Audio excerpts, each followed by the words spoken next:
Daniels, he's going to keep. He's going to walk into the end zone. Here comes one to the cup. Left-hand layup, good. Kansas is the 2023 WNIT champions. This is the Jayhawker Podcast, presented by the University of Kansas Health System. What's up, Jayhawk Nation? Welcome to the Jayhawker Podcast. I am Greg Gurley, along with Wayne Simien. The Jayhawker Podcast, brought to you by the University of Kansas Health System. And today, we are joined by the anchor of that Kansas defense that has shined all year. Rich Miller has been the guy that's now in his third year, 2 years at Buffalo, a native of Detroit, Michigan, decided to come with Lance Leipold and his staff to the University of Kansas. Obviously had a ton of trust in them. They had a ton of trust in Rich. Struggled at times as a team, Rich's first year, and he saw the potential of the rebirth of Kansas football. A couple big wins that first year, obviously the big one down in Austin, Texas, and then last year you follow that up with a bowl opportunity, the Liberty Bowl, one of the best bowl games of the year, and now here we are in early October, already sitting with 5 wins and an opportunity to become bowl eligible in October. But want to welcome Rich to the Jayhawker Podcast, and I just, Rich, kind of start off talking about your journey, how, from Detroit, Michigan, you go on to Buffalo, then you make the decision to come to Lawrence. Well, yeah. So, growing up in Detroit is just, it's only a few ways you can go. It's either sports, you can go the other way, but I had a good support system and good parents and everybody around me who, pushed me to be an athlete, and, they were already athletes, so it's kind of natural for me. They also always taught me to just be the best that I could be at whatever I can do, at whatever I do, and I could do anything that I want to do. So, I kind of took that and ran with it. I didn't decide. I just fell in love with football, honestly. I fell in love with football, basketball, baseball, all of that. It was 6 of us in the house, so my dad made me choose 2 sports because he couldn't take me to all the practices. So I chose basketball and football. But eventually I realized I was too short for basketball, and, they took football serious. So my dad made sure I was, the best that I could be. He made sure I was waking up early in the morning before school, working out, doing everything. But then I earned a scholarship to go to Buffalo, and I didn't know if I was, I thought I was a big SEC type player, but, I guess I wasn't at the time. And, it was the best thing for me because they gave me an opportunity to be the best I can be. They gave me an opportunity to play early. I never redshirted. I played as a freshman in every game. Probably not a whole lot, but I played in every single game. So, they allowed me to build that trust and show them that I am who I said I was. And, once Coach Leipold came over here and I entered the portal, they wanted me to come with them. And, that just showed me how much trust they really had into me. And now we're here. Yeah, Rich, you talked about the trust that Coach Leipold and staff had in you. What about the trust that you had for them? Because I'm sure entering into the portal off of the foundation that you had built at Buffalo, and let's not kid ourselves. It's no SEC, but MAC football is legitimate big-time college football. And so what was it about the trust that you had for Coach Leipold and what they were wanting to do at Kansas that you wanted to be a part of? Honestly, it was just like I've been with him, and I see how we do things, and I see like how we win. So I'm like, maybe Kansas isn't where they want to be right now, and I know that this guy can do it because he did it before I met him, and when I met him, he kept his word and he did it with us. So it was just like I see he know how to win, and you have to respect that on all levels, no matter if it's D3, D2, D1, whatever. You have to respect the winner, you know what I'm saying? So that's something that definitely stuck with me, and, that made it easy for me to choose here. And, like even Coach Simpson, he told me as a freshman, because I used to be in his office every single day, like, Coach, I got to start. Like, I'm just a young freshman talking about start me at linebacker against Penn State. It ain't happening, but, I'm telling him, like, Coach, I got to start or whatever. And he always told me, like, just trust me, and, I'm going to make sure that everything always going to be good with you because I know you can play. So that's what it was. Talk about the transition when you came to Kansas. That was Lance and his staff's first year.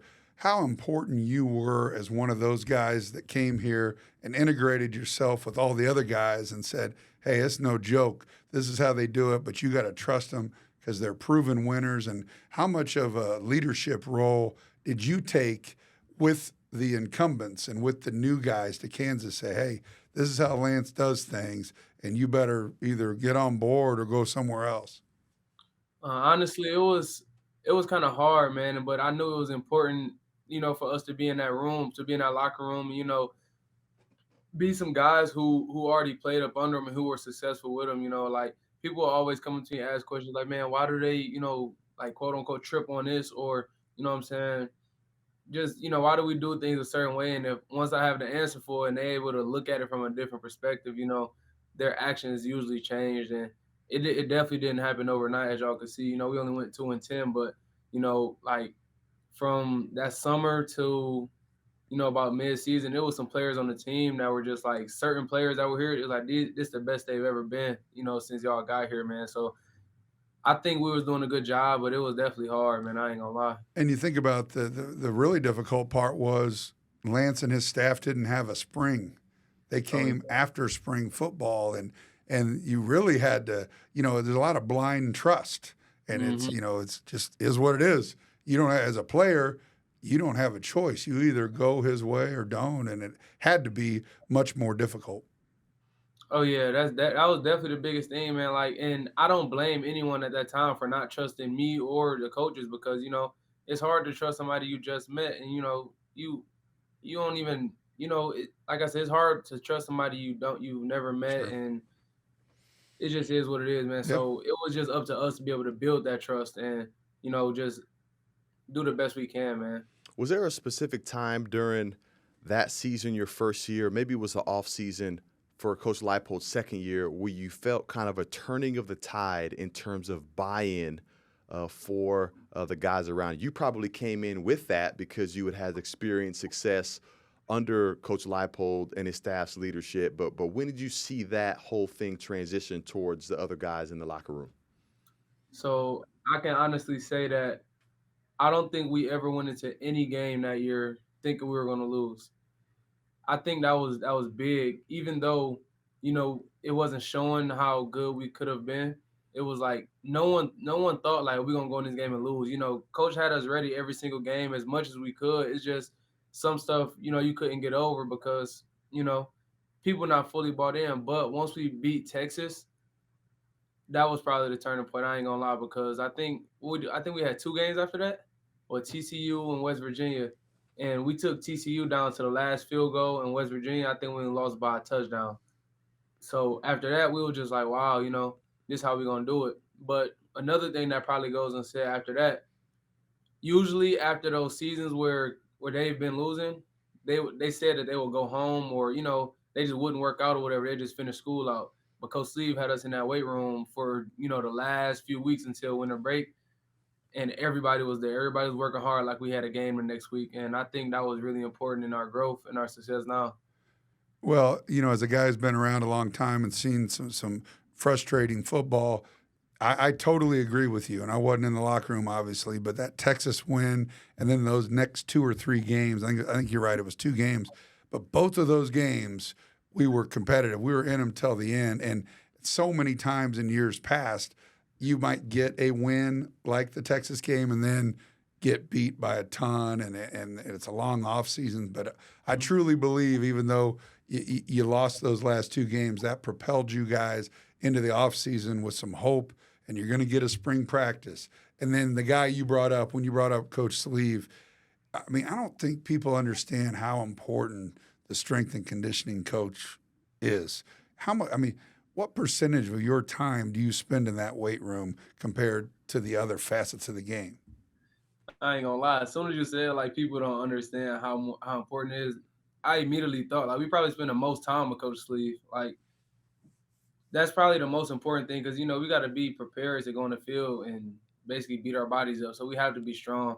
Time wise, we probably spend. I don't know, man. We spend most of the week in the weight room, I think, because even it's not even mandatory either. It's like you have to be in there to stay strong throughout the whole season. You playing 12 games and hopefully 13 or 14. that you have to be strong for every single game. You know what I'm saying? Your body wear down. So even if it's not mandatory, we still in there with Coach Sleeve, and he's still, we still have to be able to trust him to get us right in all aspects of the game. So I mean, we spent a lot of time in there, man. Practice, like actual practice, is only part of it, man. Like that's a small part of it for real. Film room and weight room, training room is the other big parts. Man, well, I got the turnover chain on, representing the defense out here, and knowing you being a linebacker. Is linebacker the most difficult position to play on defense? Because I'm thinking, man, you're right there in the line of fire. You're having to fend off pulling guards. You got to get sideline to sideline with speed. You got to get downhill and fill a gap. Like, I mean, that's a difficult position. And of course, you're built for that because you're from the Motor City, Detroit, Michigan. But am I mistaken in thinking, like, man, linebacker's got to be the toughest position to play on defense? So I'm kind of a realist, and it's to each his own for real. But me personally, I think it's probably a corner because they gotta run backwards the whole game. But my argument for every time I get in an argument, stuff like this is we the only people on the field who got to take on 330 pound blockers and be able to run with a running back and receiver. So we have to be able to be versatile no matter how you see us or what. We have to be able to be versatile. We have to be able to run with fast dudes and be able to hit with big, strong dudes, So I think it's pretty tough. It could be a lot of wear and tear throughout a game, throughout the season, man. But I'm saying, nothing we can't handle. Well, our guest today is Rich Miller, third-year linebacker via Buffalo, now with us for 3 years. I want you to go back a year and talk about the magical season that it was. Start out 5-0, college game day comes. We eventually become bowl eligible and move on to the Liberty Bowl. Talk about that month after the last game leading up to the Liberty Bowl and kind of the wave of emotions. We're down, what were we down, 15 with like 3 minutes to go. Furious comeback, go to double overtime. Unfortunately, don't get the win, but was one of the best bowl games of the bowl season. Oh, man. It was honestly very magical, but at the same time, we kind of I'd be a liar if I say we didn't expect it. You know what I'm saying? Especially the first few weeks, we looking at our schedule. We already know we can easily. We was thinking really 6-0. You know what I'm saying? We really was thinking we can go 6-0, man. Like we understood the work we put in. We understood the transfers we had just brought in. Especially with like dudes like Craig. Like Craig is definitely a game changer for us. Lonnie was a game changer for us last year. Like that's just to name a few. You know what I'm saying? I think we definitely knew what we had, but it's kind of like. It was kind of like I remember we walking to, it was college game day coming. We was walking here from the garage, parking our cars. We marked with Trevor Cardell and a few of the tight ends. They're like, man, this feel like a fever dream. And we all just sitting there talking like, man, like, but this is what we work for. You know what I'm saying? Like, don't let it be surprising because this is what we work for. You know what I'm saying? And just fast forward to the bowl game, man. Like that was just even more what seems like magical because we were down, man. Like. We were down, but it was not a single point in that game where I felt like we were out just because I knew the team that we had and I know how much we fight for each other. So, we kind of – I remember I think in the first half we kind of got into it on the sideline. We getting on each other or whatever. But we went in for halftime and we all just talked. And, I'm telling the defense like, man, we just need to do what we do. And every time we ever been on the same page, no one could ever do anything with us. So we came out the second half. We were just communicating our butts off, man. We was playing our butts off. We never gave up. In the offense, JD and them, they did a thing in that game, man. Like, so it really felt like magic I ain't gonna lie, but we was out there. We was doing the work, and, I can't take that away from us. Man, you used the words magical. You talked about, being a dream season last year, but what was it like this year coming in with real expectations, not only the expectations you guys had for yourself internally in that locker room as a team, but also the outside expectations because, man, defensively, you guys look like a whole new defensive unit flying around, getting downhill. I mean, I can't think of a more impressive defensive onslaught that I saw than this weekend against UCF when we jumped out to a 30-0 lead. Of course, the offense had their thing going 1-2, but, man, you guys were getting them off the field 3 and out time and time again. So tell us about the expectations of this season, what's it like, and then just the mindset of the defense right now that's shown themselves to be the strongest in the Big 12? So honestly, it was like it kind of started after the season. Actually, to go back even further, I always grew up, and my dad always told me offense sell the tickets and defense win championships. And I think that's the mentality we have on our team right now because we already know, people really coming to the game to see the offense. It's nothing wrong with that. That we accepted that a long time ago. But we understand in order for us to be the team, like the full complete team we need to be, we have to be the strong link. We have to at least try to outdo the offense, you know what I'm saying? Because they're pretty explosive themselves, you know what I'm saying? So we got to try to be the strong link as best as we could. And it started in spring ball. Coaches made sure we had one of the most physical spring ball ever because he said we needed to be more physical. He said, going back and watch the film, we showed some signs of physicality or whatever, especially early in the season. But, we need to be more physical overall. So spring ball, like I went through 4 spring balls, man. That was probably the hardest one. Like how was my senior year spring ball my hardest one, man? I didn't think it could get harder, man. So it was probably the hardest one for real. And I guess it's starting to show, we made sure everybody understands the defense now. Everybody understands, where they're supposed to be. And it's this level of trust we have with each other. We don't want to let our brothers down, man. Like no one likes letting, someone they truly love down. So that's kind of what we got right now. We closer, we trust each other more, and we don't want to let each other down. So we trying to do the best we can be. So the big play that happened is not on us. Yeah, in the offseason, everybody talked about how so many guys were back on the offense. You had JD and Grimm and Skinner and all the, Devin Neal and Highshaw. And everyone's question mark was, what will the defense be like? Because we know the offense is going to put up points, and you guys truly have been the key. When you look at Booker and Kobe Bryant, who has the hit of the year already in that BYU game, we're going to see that a million times over the next 50 years. That was such a smack. And so looking at this year, obviously you had the one slip up in Austin, and that was a top 5 team. And that seemed to be kind of a war of attrition. I mean, we're right there in the third quarter, only down 6, but then it just seems like they were able to pull it out. But what I love is after that game, even though the score didn't really show how good we played, because we ended up losing by 20, whatever, I love the fact that we came out and just hit UCF right in the mouth. You guys basically pitched a shutout till the fourth quarter.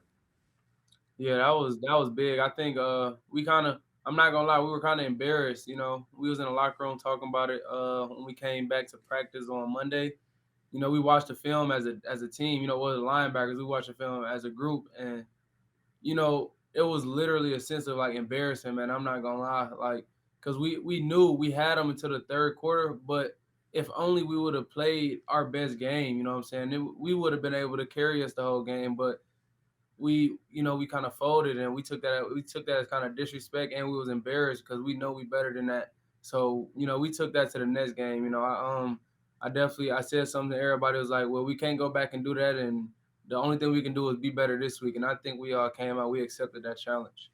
Man, we certainly did step up to the challenge with the commanding win over UCF. And, of course, it doesn't get any easier as you look down the schedule, the monster that is Big 12 football play, and you have another formidable opponent coming up that's coming off a significant win of their own last week, the Oklahoma State Cowboys upsetting the Kansas State Wildcats. And, it's kind of interesting. It's almost like deja vu because this time last year we were sitting at 5-1 and going up against a matchup against the Cowboys, except it was a home game last year. But now we're going into a similar situation. And so what's your guys' mindset like with one more game to get bowl eligible, but also, making sure you're wanting to stay hungry, and then, of course, not taking Oklahoma State lightly, which they have a big-time momentum coming off that win against K-State?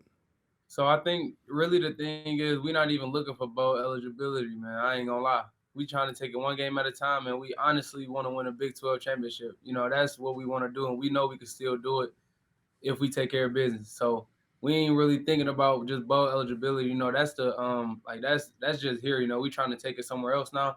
That's who we are. That's gonna be that's gonna be Kansas football for the years to come. You know what I'm saying? Like that's a given. I believe, you know what I'm saying, and we believe so. We believe we a way better team with just 6 wins. So it's really important for us, and we really understand that we want to win a Big 12 championship. So we got to take it one game at a time, and actually really one day at a time. You know, our practice has been getting way better. You know, a lot more people still working out after practices, man, and just doing extra every single day. So we're not really even thinking about just bowl eligibility. It's gonna be nice, but we got a bigger goal in mind. I love that answer. Yeah. It's just accepted. It's a given. We're going to be Oh, yeah. bowl eligible. We're trying to win 10 games, right? You know, exactly. So let's leave it with kind of a fun one. You know, before we went on the air, we talked a little bit about unwinding. You know, football, you guys get, what, about 2 or 3 weeks off a year, maybe, right in the middle of the summer? And that might be, you just made some body language there. That might be long. Still gotta Really, figure out. it's 52 weeks a year, but you and your buddies on defense, offense, whatever, we talked about you just taking up golf. You know, I want to hear about your golf game, who you play with, and since you started, how much have you improved? All right, so we're gonna take it all the way back. We're gonna take it. It was after the 21 season, or after spring ball, after our first season here. One day, me and Bean just we lived together at this time. We just sitting in the living room. We like, man, we bored. Being like, I'm about to go golf. I'm like, what? Like, I'm from Detroit. I'm not gonna lie. Like, no one where I'm from. I'm not gonna say no one, because now that I get older, I see that more people do it. But like, it's not a thing where I'm from. You know, especially where I grew up, to just want to go golf. You know, like, I used to ride past golf courses growing up. Like, oh man, that looks so nice. I wish I could go over there. You know what I'm saying? And being like, I'm about to go golf. I'm like, you golf? I'm like, what? So I'm like, all right, teach me. It can't be that hard. So we went out there to the driving range, and I probably swung that club 100 times and hit the ball not one time. I was like, oh my Sound like God. Wayne. I was like, how do you do this, bro? Like, Bean is hitting 300-yard drives or whatever, bro. I'm like, bro, how are you doing this, right? So I'm a competitor, and I'm like, there's no way I can, leave here today without, like, hitting the ball. So Bean trying to teach me all the techniques. And I realized, he told me, he said, Rich, just don't get mad, and, like, you don't have to be strong rich right now. I'm like, all right, bet. Don't get mad and don't be strong. He said, just let the club do the work. I'm like, bet. I let the club do the work, and I honestly just stopped thinking about any technique and just swung the club, and I finally hit it. I'm like, bet, we working with something. So fast forward, I kind of started getting addicted to it, but I didn't have the money to get my own clubs or whatever. So I'm just going whenever Bean wanted to go, and like we really just hit a driving range, because I'm telling him, he like, you want to go to a course? I'm like, no, I'm not good enough. Like, it's gonna be pointless for me to go to a course. He said, like, that's how you're gonna get better. So we finally went to a course, and I didn't do good, but I hit some better shots than I anticipated. And then, as we getting older, you know what I'm saying? Like, no one wants to sit in the house all day anymore. So we just, like, especially this past summer, any chance we got, man, we were just out there golfing. My game has gotten so much better. I ain't gonna lie. Like, it's got way better. I don't miss balls no more. Like, if I swing, I'm gonna hit the ball. Now the ball might not go exactly where I want it to, but I ain't gonna miss the ball. Yeah, my game is coming along. I got my own clubs now. I just bought a new club the other day. So, we stacking right now. We grinding. I'm still in that grind phase. You know what I'm saying? We're going to be straight, though, Well, I got polos, all that. I love it. Well, it's a lifetime sport. It's something you're going to do the rest of your life. And you're an athlete, so you have great hand-eye coordination. Oh, yeah. And you're a competitor, so you're going to practice. So that's cool. I'm glad you're in it. Wayne just I love that it's a quarterback linebacker kind of combination too. Like, which kind of seems like an odd couple on a golf course or a football field, but I love that you guys are out there together. Well, man, I love it, Rich. Appreciate your time. Big one this weekend in Stillwater against Oklahoma State. It's a game that we all looked at. What was it, 3 weeks ago, when they lost at home to South Alabama by 25 or something like that. So the K-State score kind of shocked everyone, but it tells you that they still got dudes. No matter who they lost to 3 weeks ago, it don't matter. They still got dudes, and we got to be ready to go. But looking forward to that game. You got a week off, and then homecoming against more than likely a top 5 Oklahoma team. I don't know who they have this week, but that's homecoming. Oklahoma. So the state of Oklahoma the next 3 weeks. In Stillwater, bye week, homecoming, Sooners come to town. Let's get it to 6-1 this weekend. Enjoy your week off in style. Go hit the golf course. Go break par. Again, love that you're here. Appreciate your time, and rock chalk. Rock chalk, man. I appreciate y'all. Thanks for having me.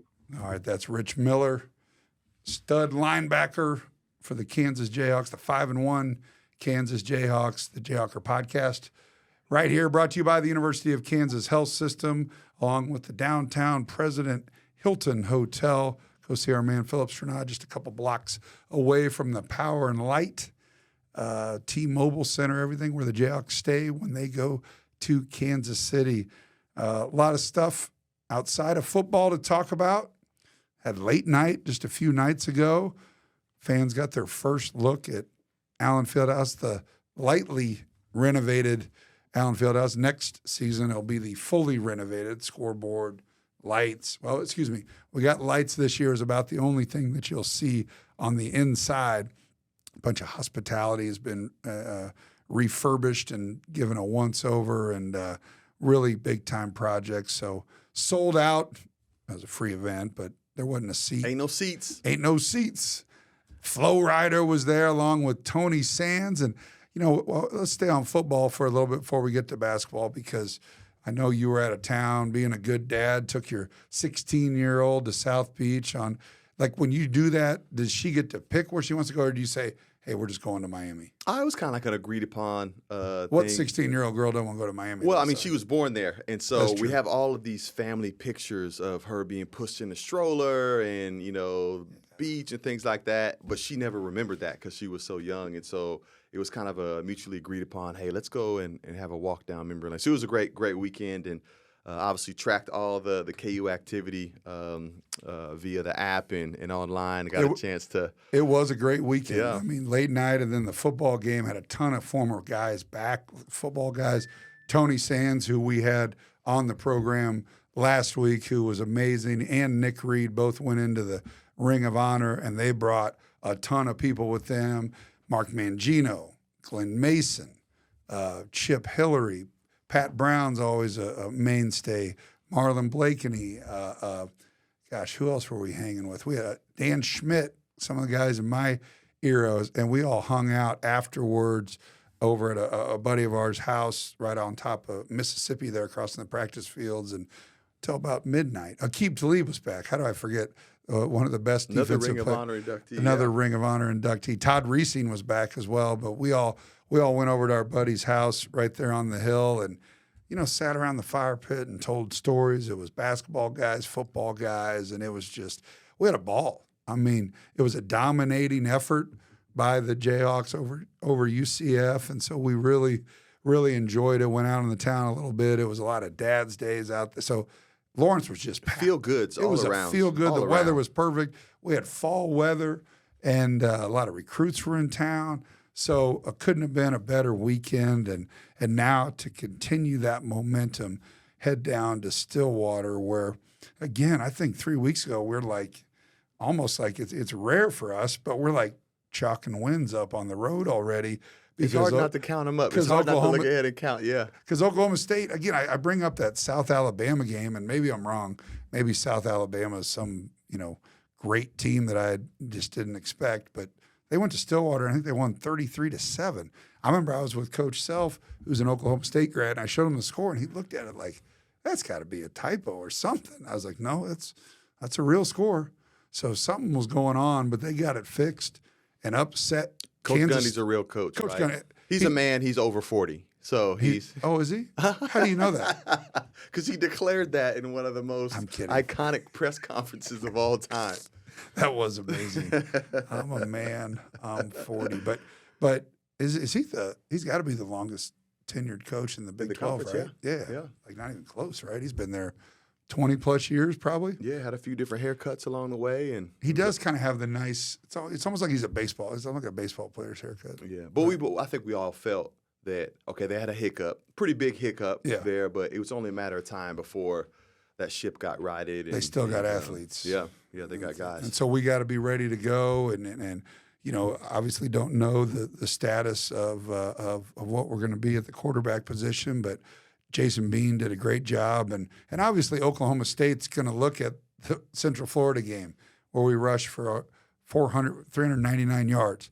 So what are they going to do? They're going to probably force us to throw the ball and not just get beat up. I was so surprised that UCF just didn't force us to throw. I mean, which something I thought was pretty interesting about the running back performances. We had Tony Sands on last episode and talked about how when guys like that are back, the guys of the position group want to elevate and step up their game, and those running backs were great, phenomenal. Devin Neal, Highshaw, they were great. But it's interesting, it took 3 of them to get to 399 yards. Tuxedo Tony Sands. One guy did it, 396, 4 TDs. I mean, so as impressive as those 3 guys were, and they're only going to get better, and, of course, you want them to have big games like that, to me, it highlighted and elevated Tony Sands' performance even more when it's like, wait, it took 3 guys just to get to that. And wait, Tony Sands did that by himself? Man, that's amazing.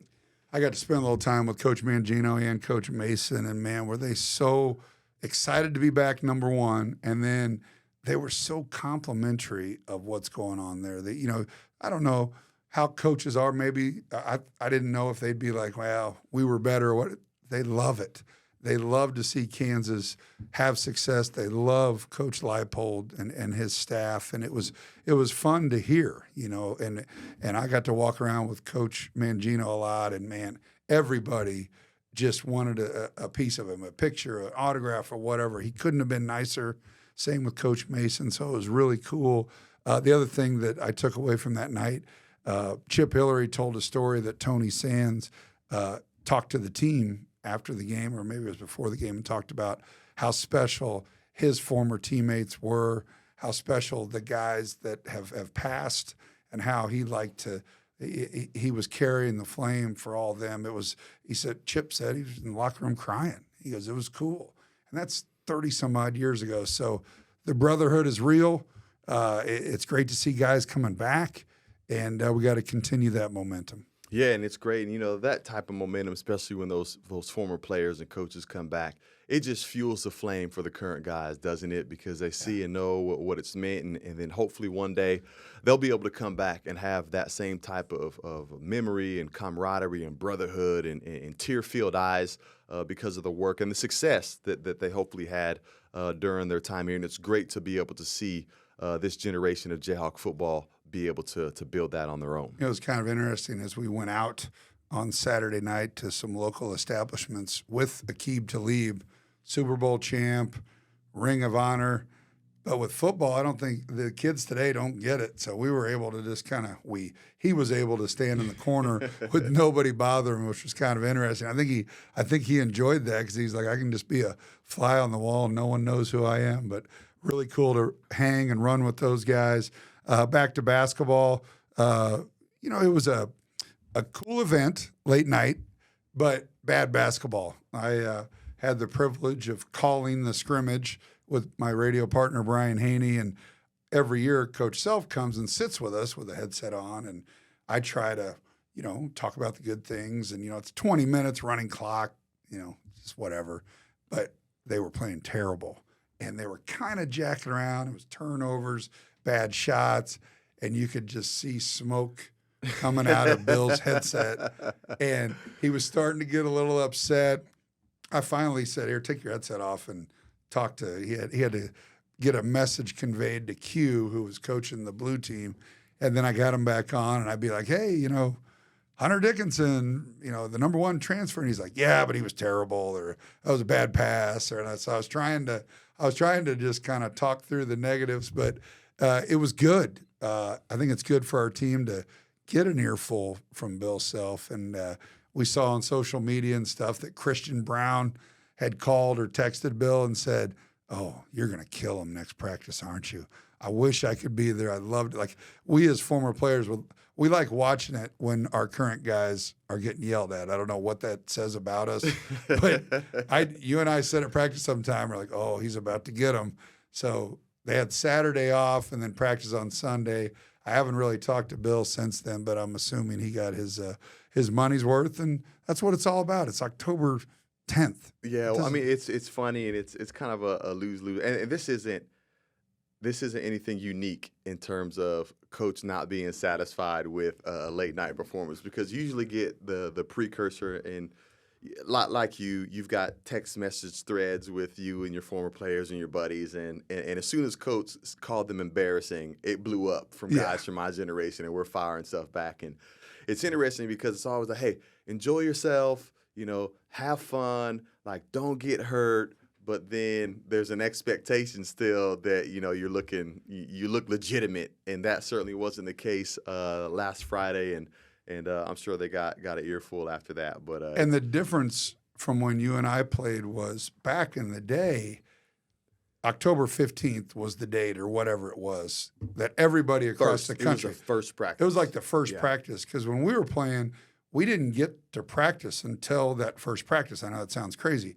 Our team has been practicing since June, and they got 10 real practices leading up to Puerto Rico. So that's what made Bill so upset, is that this wasn't the first time that they were on the court together outside of pickup games.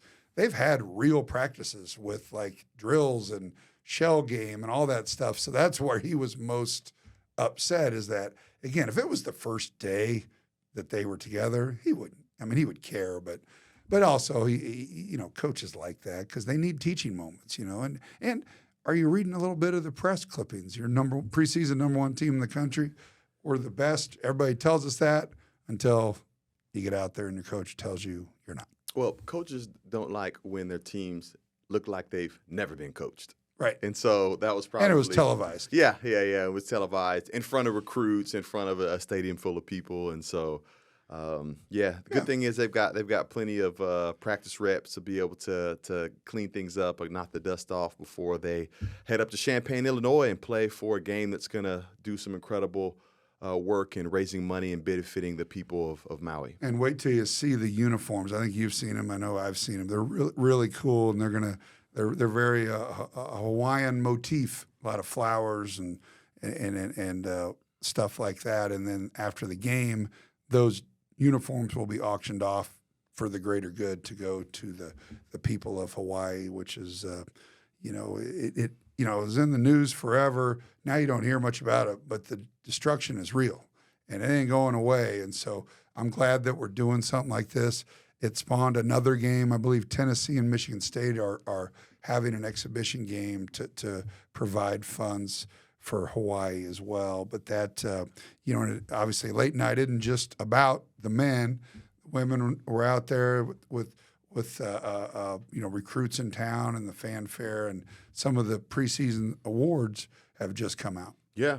So a lot of big preseason noise that the reigning WNIT champions are hosting, with a lot of that team coming back with Tiana Jackson and Zakiya Franklin, first team unanimous selections for preseason Big 12 Conference Awards, and Holly Kerskett, who last year was a preseason first team all selection, as honorable mention, and certainly we remember the great productivity that KB and twin or Tiana had last year. But I'm hoping Holly comes back with a little bit of a chip on her shoulder and feeling like, hey, I was preseason last year, maybe underachieved a little bit, maybe kind of succumbed a little bit to some other players, taking the lead role, and hopefully she's ready to go, because, you get picked third in the conference, and if you got 3 preseason, all-conference selections on there, there's a legitimate chance you can win the whole thing. And this is a pretty special group, kind of their last hurrah, and hopefully they can put together a great season to be able to contend, not just for finishing in the upper half or the top 3 of the conference, but to actually legitimately win it and hang a banner in the field house. What else we got? Let me think here. We got basketball not till the 29th. We're going to, again, be in Champaign, Illinois, and unfortunately I think I'm going to miss that Oklahoma game as we travel to Champaign, and it's such an odd deal for us because you never have road exhibition games. Usually you play, Fort Hays State and Pittsburgh or whatever. And so it doesn't mean anything, but it will be nice to play a real game against real guys on the road, especially with a new team like this that, we got a little bit of that experience in Puerto Rico, but this will be a real game. You show up the night before, you have your meetings and have your shoot around, do all the stuff. And again, I think that'll help us immensely as we get in. Right after that, we play an exhibition game, I believe, on November 1st. But then Kentucky's coming up. Yeah, I'd be surprised if the agreement to actually go to Champaign wasn't strategic, because very easily they could agree to play at a mutual site, a mutual neutral site somewhere, maybe halfway between Champaign and Kansas City, maybe St. Louis, but to take the team all the way up there and to get tested. And, hey, even though it's a charity game, guess what? It's still likely going to be a hostile environment, right? Coach Self's first time back to Champaign. They don't like Bill Self, and they don't like Hunter Dickinson. Yeah. Because Hunter sometimes draws a crowd, and they're going to remember him from his Michigan days. So that will be good. But Coach Self and Brad Underwood are such good friends, and they came up with this concept. And it's going to be 15,000 people there, and all the money goes to a great cause. And Illinois won the Big Ten last year, right? Did they? I think they did. I think they did. If they didn't win it outright, they certainly shared it. And I don't think Brad Underwood or Purdue. I don't think they've lost to Michigan. Probably not. And so he's probably got that feather in his cap saying, hey, you bringing in the number one transfer portal guy. But and that's just like Bill said, he goes, I'll walk out with Hunter and just because they're going to boo Bill. Oh, yeah. But they're going to walk out together and he'll say, well, Hunt, they obviously don't like you. Hunt doesn't know the history. Killed two birds with one stone, which speaking of Hunter Dickinson, he was great last week. One of your former teammates was back, dropped in. That's right. Greg Ostertag, one of my favorites growing up as a kid and one of my favorites now. I thought I was your favorite. I said one of. Oh, okay. One of, yes. You're in that collection. Enough. But he always comes back because we share a similar hobby, and deer hunting is deer hunting season. Yeah, so he came I'll back set the scene. I'm walking down the hallway with Greg, and Greg and I played all 4 years together, and he sees Wayne, and they make eye contact, and it was like, like when two people meet on the beach, almost run to embrace. Slow motion. And it wasn't to hug or anything. I mean, they hugged it out, but they're showing each other deer camera pictures from like the middle of the night. And they're like they're showing pictures, not stuff they shot or whatever. And I'm not a hunter, so I was kind of the oddball in this conversation because I was just he's like, look at this buck or look at this. And I'm like, oh man. This is something. Yeah, no, this is a fun time when he gets back up this way from Texas, and our text messages increase during this time of year, exchanging trail cam photos and hunting tips and secrets, and then of course, hopefully big stories, but more times than not, we're loathing over how difficult it is to accomplish that. Matter of fact, I text him over the weekend, say, hey man, what are you doing? He's like, I'm killing time, man. I'm killing some time. So. And mind you, we got to get up in a tree for that. So imagine 7'2", Greg Ostertag, which, by the way, Hunter Dickinson's a legit 7'2" because those two dudes stood next to each other. So we were walking out to the locker room, and I said, we got to get a picture. So I took the picture. They're eye to eye. I mean, Hunt's a legit 7'2", and the other thing that's amazing about Greg Ostertag, and I never thought I'd say this, he plays hockey. Do you know that? I knew that. He plays hockey. He lives down in Texas. And can you imagine seeing a 7'2" guy? He's actually refereeing high school basketball right now as well. So could you imagine him running up and down in plays zebra golf, stripes? He plays hockey, and he's an official. But it was great to have Greg back, and he was back for a great cause as well. He was in town to promote a charity that he's involved in for kidney transplants, and he gave his kidney to his sister, Alonzo Jameson, a former teammate of mine and a great Kansas Jayhawk, was a kidney recipient years ago. And so Greg and Alonzo teamed up for a charity event. That's awesome. Which was really cool. And that's, in addition to the hunting, that's what brought him back to Kansas. And, it's funny, we were with Coach Self, and we were talking about the idea of having Greg put on a uniform and run out for the layup line in late night. And it ended up that hunting took precedence over late night. That's Yes. where our lives have evolved. that to so many people, that'd be, oh my God, I would run out for the layup line. But I called Greg on Friday at like 3, and I said, "You still good to go?" And he goes, "Well, I'm sitting in a tree, duck blind or whatever you call it. I'm in a tree deer down blind, and South Douglas County. Yeah, and it won't be dark till 7, so I'm out." So I had to tell Bill, I go, "He's not coming." He goes, "Why not?" And I go, "He's hunting." And he goes, "Oh, that sounds about right." So yeah, no. the one thing I forgot about in the world of sports amongst Kansas athletics, Jordan Rothman, individual champion tournament women's win, golf, yeah. 54-hole record, 205 to win the Ron Moore Intercollegiate Golf Tournament. For the So team, big shout yeah. out for Coach Cool and her gals and Jordan Rothman, individual. We had the 2 men, Cecil and then Will King, win individual tournaments. Now we got to get, I'm sure if Lindsay or Jamie were on here, they'd be like, "All right, that's great. We love individual winners, team, yeah, but let's sure. get all 5 of you playing well at the same time." But shout out to Jordan Rothman for getting an individual title just this past week. The men currently are in the match play. I believe it's in Houston. It's kind of like a preseason, because fall golf's different than spring golf, but this is the Big 12 match play down in Houston. So Yeah, great to see that success, and an additional shout out to Coach Cool, because I was back in her hometown, Denver, Colorado, where she played and coached Right.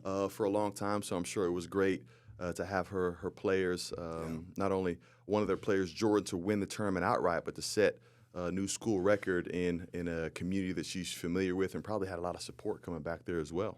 for sure. Well, that'll do it for this week's edition of the Jayhawker Podcast, brought to you by the University of Kansas Health System and the Hilton President Downtown Hotel. See our man Philip Stranad downtown, just a couple blocks away from the Power and Light and the T-Mobile Center. We'll be there on December 30th for our game against the Shockers, Wichita State. And still tickets available. Get on that one. It'll be our first visit to the T-Mobile Center. We'll be there for the Big 12 tournament as well. But that is not a part of the season ticket package. So you do have to purchase those tickets. If you're a season ticket holder, make sure you understand that that's not in your booklet. You got to go buy them additionally. It's a different game. So the Shockers and the Jayhawks, and make sure you call Philip Stranad at the President Hotel right down there on Baltimore. But appreciate you, buddy. Fun day. Rich Miller was awesome. We've had some great football guests on. 5-1. The Jayhawks go to Stillwater this weekend, and you want to go into that bye week on an uptick, right? And I love the fact that we struggled against Texas, but we come home and we put it to Central Florida. I mean, that was one where in years past you just don't know, but man, do we jump on them early? Need to do the same thing in Stillwater. Continue with that running attack and maybe air it out a little bit, but know that this Oklahoma State team is not the Oklahoma State team of 3 or 4 weeks ago. This is legit, well coached, a lot of athletes, got to be ready to go, and I know that Lance and his guys will have them. So the Jayhawker Podcast, brought to you by the University of Kansas Health System. Greg Gurley, Wayne Simien, Rock Chalk.